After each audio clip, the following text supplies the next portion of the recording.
بسم اللہ الرحمن الرحیم۔ حضرت حنظلہ رضی اللہ تعالی عنہ کہتے ہیں کہ ایک مرتبہ ہم لوگ حضور صلی اللہ علیہ وسلم کی مجلس میں تھے۔ حضور اقدس صلی اللہ علیہ وسلم نے فرمایا، جس سے قلوب نرم ہو گئے اور آنکھوں سے آنسو بہنے لگے اور اپنی حقیقت ہمیں ظاہر ہو گئی۔ حضور صلی اللہ علیہ وسلم کی مجلس سے اٹھ کر میں گھر آیا، بیوی بچے پاس آ گئے اور کچھ دنیا کا تذکرہ شروع ہو گیا اور بچوں کے ساتھ ہنسنا بولنا، بیوی کے ساتھ مذاق شروع ہو گیا اور وہ حالت جاتی رہی جو حضور صلی اللہ علیہ وسلم کی مجلس میں تھی۔ دفعتاً خیال آیا کہ میں پہلے سے کس حال میں تھا، اب کیا ہو گیا؟ میں نے اپنے دل میں کہا کہ تو منافق ہو گیا، کہ ظاہر میں حضور اقدس صلی اللہ علیہ وسلم کے سامنے تو وہ حال تھا، اب گھر میں آ کر یہ حالت ہو گئی۔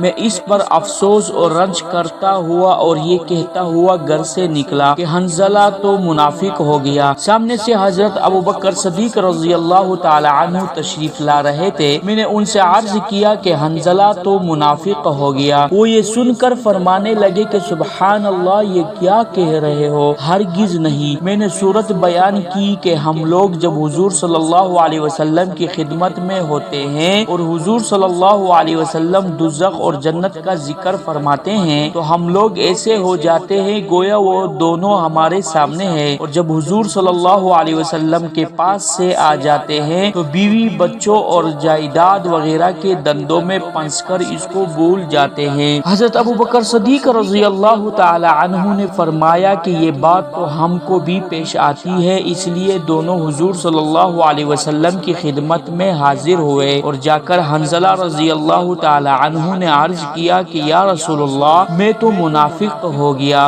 حضور صلی اللہ علیہ وسلم نے فرمایا کیا بات ہوئی؟ حنظلہ رضی اللہ تعالی عنہ نے عرض کیا کہ جب ہم لوگ آپ کی خدمت میں حاضر ہوتے ہیں اور آپ جنت و دوزخ کا ذکر فرماتے ہیں تب تو ہم ایسے ہو جاتے ہیں کہ گویا وہ ہمارے سامنے ہیں، لیکن جب خدمت اقدس سے چلے جاتے ہیں تو جا کر بیوی بچوں اور گھر بار کے دندوں میں لگ کر بھول جاتے ہیں۔ حضور صلی اللہ علیہ وسلم نے ارشاد فرمایا کہ اس ذات کی قسم جس کے قبضے میں میری جان ہے، اگر تمہارا ہر وقت وہی حال رہے جیسا میرے سامنے ہوتا ہے تو فرشتے تم سے بستروں پر اور راستوں میں مصافحہ کرنے لگے، لیکن حنظلہ بات یہ ہے کہ گاہیں یعنی آدمی کے ساتھ انسانی ضرورتیں بھی لگی ہوئی ہے جن کو پورا کرنا بھی ضروری ہے، کھانا پینا، بیوی بچے اور ان کی خیر خبر لینا، یہ بھی ضروری چیزیں ہیں۔ اس لیے اس قسم کے حالات کبھی کبھی حاصل ہوتے ہیں، نہ ہر وقت یہ حاصل ہوتے ہیں اور نہ اس کی امید رکھنی چاہیے۔ یہ فرشتوں کی شان ہے کہ ان کو کوئی دوسرا دندہ ہی نہیں، نہ بیوی بچے، نہ فکر معاش اور نہ دنیاوی قصے، اور انسان کے ساتھ چونکہ بشری ضروریات لگی ہوئی ہے اس لیے وہ ہر وقت ایک سی حالت پر نہیں رہ سکتا۔